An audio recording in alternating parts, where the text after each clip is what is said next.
So Wargaming has just announced the aircraft carrier changes in their recent development blog. I was a bit late on this, unfortunately. I want to make a video yesterday, but now I realized that I should make one and would like to give my thoughts and opinions and some sort of explanation regarding these changes and what are the implications of the aircraft carrier, because I am definitely going to be thinking of these changes to be a bit wonkier or something that has some dark aspect to it and some lighter aspect as well. Like some things are pretty good, but something can be abused.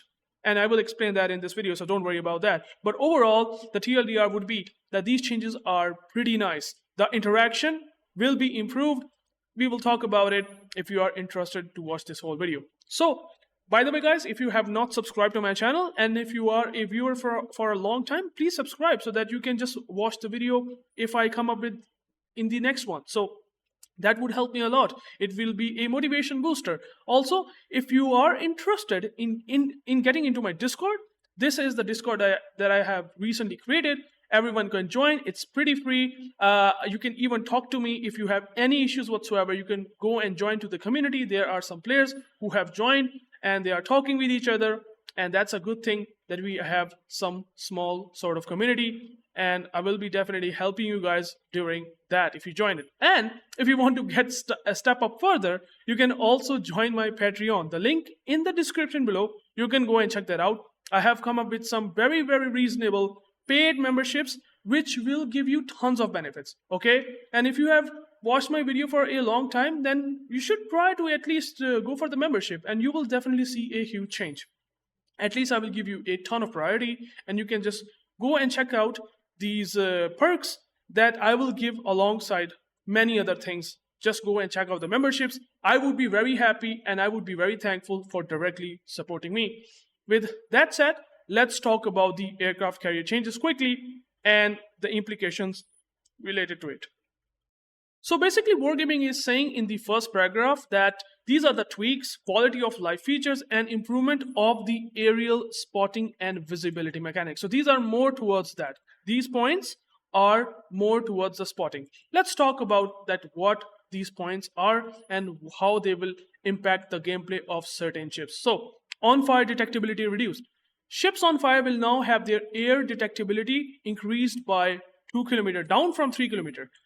Okay, so making it the same as the surface detectability increase. Now, what that really means is, for example, if you are in a destroyer, you have 6.1 kilometer, okay? You get set on fire by a CV player, by the rockets, or maybe from the guns of the other destroyer, right?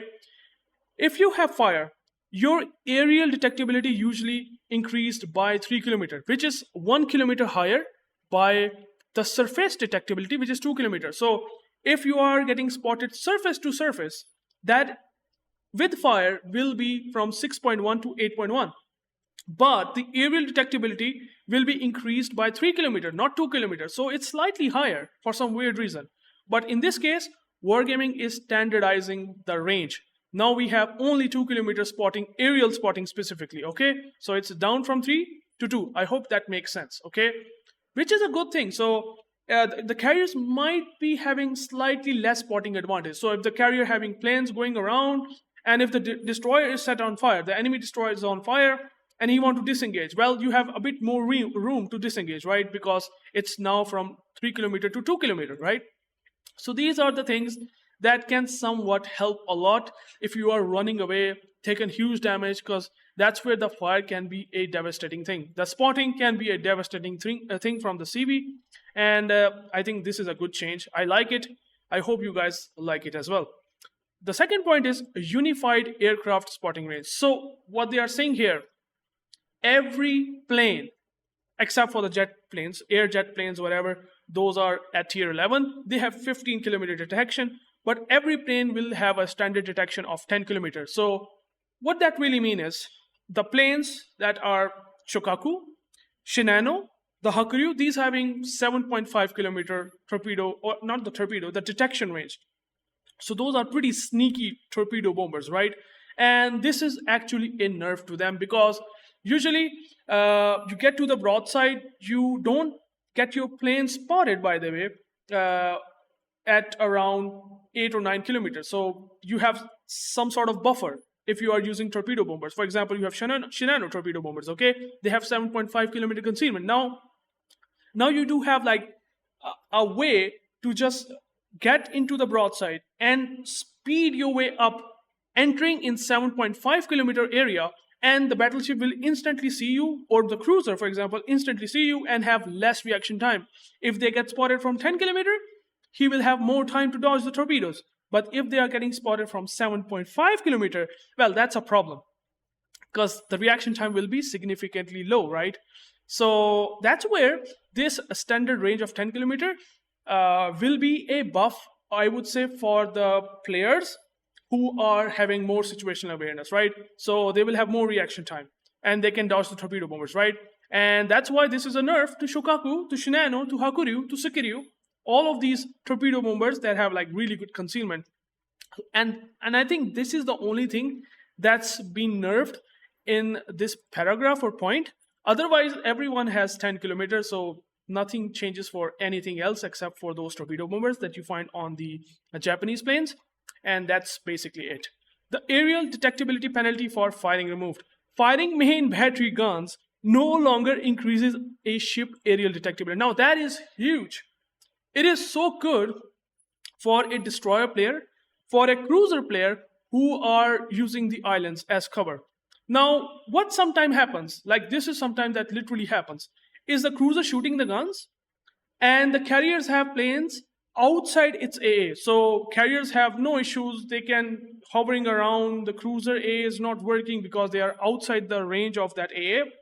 And what happens, literally what happens, that the bloom of the cruiser that is shooting main battery guns in I would say behind the island, well, because of that carrier presence outside of his AA, the spotting started to kick in. The air spotting started to kick in. And now that's where the booster is getting pretty vulnerable, like Des Moines getting pretty vulnerable.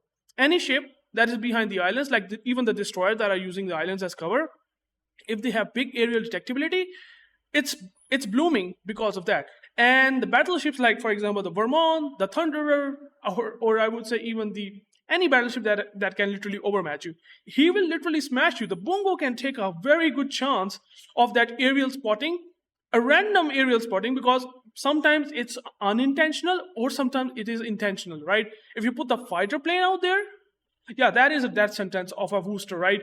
He cannot just reverse quickly because he does not have like the leg mod like the Des Moines, and he's like gonna get cooked by a absolutely devastating salvo by a Bungo, for example, with that insane overmatch.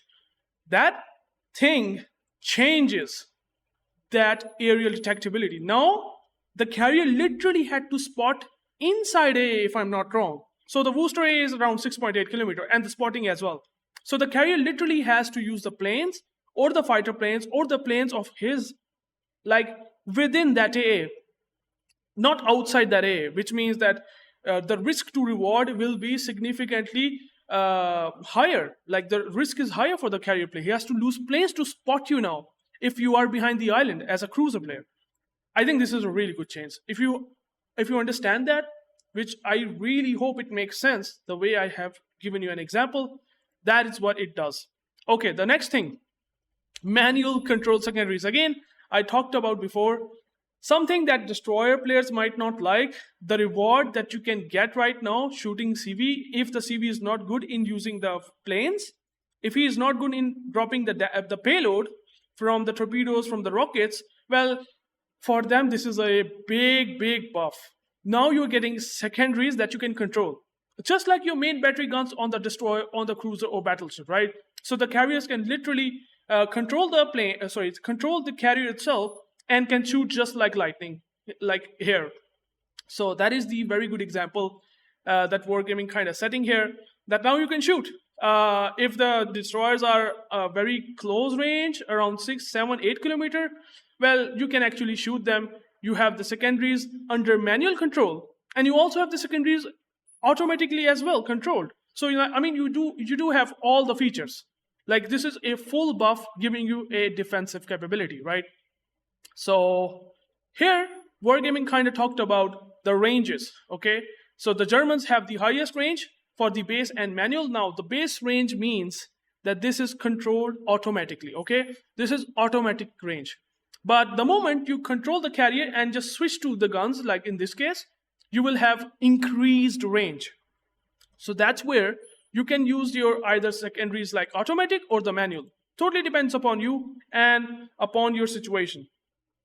They're basically saying here that the Germans and the French, French are also the ones that also going to have improved space secondary range. So they will have like 6.85 kilometer, and you can build the secondary range even further, and your base manual secondary range will be absolutely insane, 10 kilometers. So you can literally shoot the guns on destroyer from 10 kilometer manually.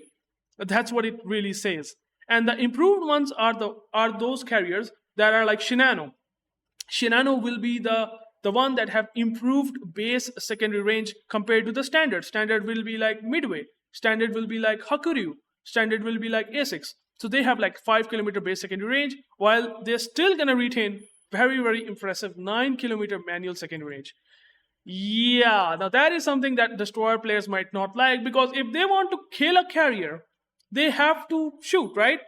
Although there is gonna be something that Wargaming is giving them as a destroyer player to fight against carrier, but I mean, it's still gonna be difficult for a destroyer player now to fight against a carrier. Now I will explain that what is that feature actually that's gonna help to fight against CV. We will talk about that later. But these are the ranges, these are the parameters, and these are the balance changes as well. Langley getting huge buff, like 7 to 2.5 kilometer. Yeah, Langley is gonna get overpowered as and then we have Bayern. So some of even the premium ones getting some ballistics, getting flatter. I mean, you can go and check out the exact changes. Here, you can clearly see in the development blog. UI improvements, yes, they will also gonna be explaining the UI improvements. Like you can literally understand that characteristics of the main guns of the carrier. That's what they are saying, right? There will be enhancements to import and in-battle tooltips. Again, something that is a good thing, so you know exactly some parameters of these manually controlled secondary guns, okay? Now, here's the aspect that the destroyer players will going to have as an advantage against CV. So the CV is going to have the guns, right?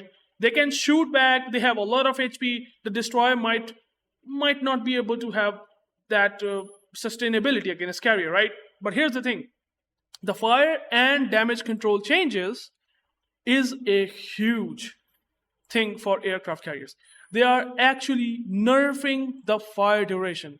Or I would say making them significantly easier to set them on permanent fires that lasting for long, and they take a lot of damage from the fires itself, right?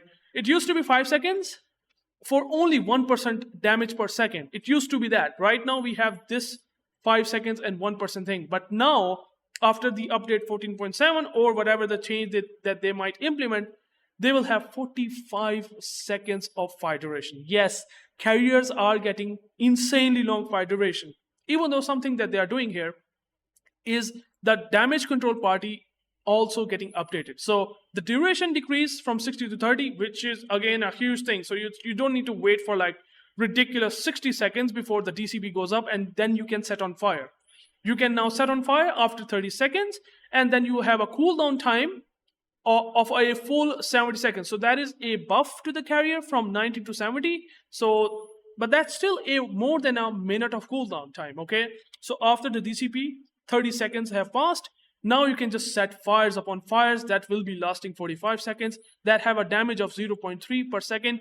And if I am not wrong, I believe this is the graph spay fire duration that they are giving to the carrier. So it's not like super cruisers or battleships. It's basically sort of under that. So I would say carrier is going to be having a reward of manual secondaries to fight against destroyers. Meanwhile, destroyers can punch them back as well by setting fires that last for crazy 45 seconds. Imagine they don't have fire prevention. Carriers won't have fire prevention. Carriers won't have heals. Okay? So they can just take huge damage. But also one more thing that you should know, that the carrier-to-carrier engagement, especially the CV sniping, will be more lethal. I mean, the winner might be the Maximilian. Maximilian has insane fire chance on the HE skip bombers, and he can drop 2 times the bombs. Imagine if you don't know how to fight against the maximum skip bombers and you don't put the fighter on top of yourself, he will wait for 30 seconds for your DCP. If he sets a fire, unfortunately the DCP will be automatic. He set a fire on you, I mean, you literally DCP, it's an automatic thing, and after 30 seconds, he will drop you again. And he will set 2 fires. And 2 fires can pretty much do like 26% of the fire damage. Yeah, I mean, you go and calculate, it's almost like 13% fire like duration. You will lose like 13% HP as compared to 5% HP. Right now, you only lose 5% HP by a fire, and the fire basically goes down. But that's gonna last for 45 seconds. It's gonna chunk so much of your HP by fire that CV sniping will be so much more clear by, I mean, the Theseus at tier 8, the maximum or something that can flood you. For example, just to give you an example, an eagle can one-shot the United States at tier 11. He dropped the torpedo bombers, okay? He basically forces his DCP, and then he just bomb him for almost 30k damage, 30 to 40k damage with those 18 HE bombs and set 2 or 3 fires. That United States is dead. He's literally dead in two strikes. Yikes, the CV sniping is gonna be pretty real. Like the Shinano is here to CV snipe with the Citadels, but now we are going to see the CV sniping by Maximum in a more ridiculous way. Like, it's crazy. So the DCP changes are again something that I don't like and something that I also like at the same time. Like, there are both aspects. The destroyers can have a good time. If they shoot you, if they shoot the carrier, they will be rewarded with the longer fires. But again, the CV sniping can be pretty devastating. And this is gonna be an increase in skill. Like, this whole thing basically increasing the skill gap between a new player and a very pro player. I don't know how UrAvgWarGaming will think of these changes. Maybe after the changes get into the live servers, we will take a look at that at some point if there is anything else to say. Anyways, now, last but not the least, I was talking about the submarines, right?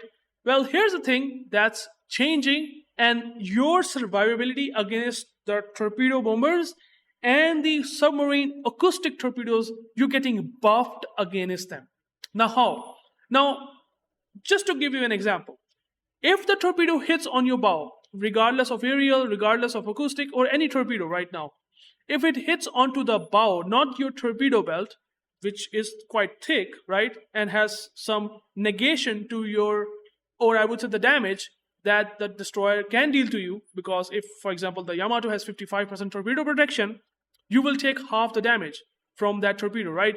But if it hits onto the bow, you take a lot of damage, but you can heal back so much as well because it's not hitting the torpedo belt. But if it hits the torpedo belt, it's considered as to be the Citadel, and the healing potential that if it hits to the torpedo belt will only gonna be around 10%.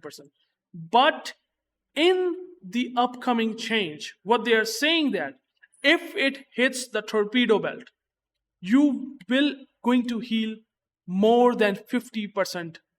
Just like if it hits onto the bow. You're basically healing like as if you have taken a torpedo onto the bow rather than your torpedo belt. So that is I can't emphasize this enough. This is a big CV nerf, especially to the CVs that have to rely more on torpedo bombers. For example, the Malta has now more reliance on torpedo bombers. For example, the Shinano has the consistency. If it hits the torpedo belt, and also with the AP skip bombers, you deal so much Citadel damage that it's basically unhealable. I mean, Richthofen does not get that much of a nerf because the torpedoes already deal pretty low damage. But the biggest losers will be the Shinano, the torpedo bomber, the whole IGN torpedo line from the tech tree, the Shokaku, the Ryujo, the Hakuryu, the Sukuryu, all of them will get a nerf because they cannot deal Citadel damage. They will just heal back. The carriers, the battleships can literally heal back. The cruisers can now literally heal back above 50% HP from the heals. So this is huge. And also the torpedoes of the submarines, the acoustic torpedoes also can be healed back significantly. So if they hit to the torpedo belt, usually you cannot heal back at all. you just only heal back 10%. But now you can now heal back 50% or more than 50% damage. So you can just utilize your heals efficiently in the case of these survivability improvements or changes to the aerial and acoustic torpedoes. So I think this is going to be pretty good. But here's the problem. Now, if we take a look at the I would say incomparable, the British battleship. Now that is, for him, it's a big news. It's a very positive news. I mean, they can just literally utilize their super heals very effectively. They can angle against every ship, and if the carrier coming for a crossfire, it does not matter. They can just super heal all of the torpedo damage. They just don't need to be feeling bad because they just cannot heal back. Like Conquerors are the winner. Conquerors will win with this. They can just use super heal like super effectively. They are buffing those ships significantly. And by the way, if after this change, if these torpedoes hit to the torpedo belt will work just like the same. So for example, the Yamato has 55% torpedo belt. They will still gonna negate 55% damage from torpedoes. And you can still heal on top of that. So Yamato is also a biggest winner. Like, you want the torpedoes to hit now onto the armor belt rather than onto the bow or stern, because onto the bow or stern, you will get floods. And you don't want floods now, right? So every good battleship player after this change will try to hit onto their armor belt, the torpedoes. Even the acoustic torpedoes, you want to hit onto the armor belt so you have less chance of getting flooded.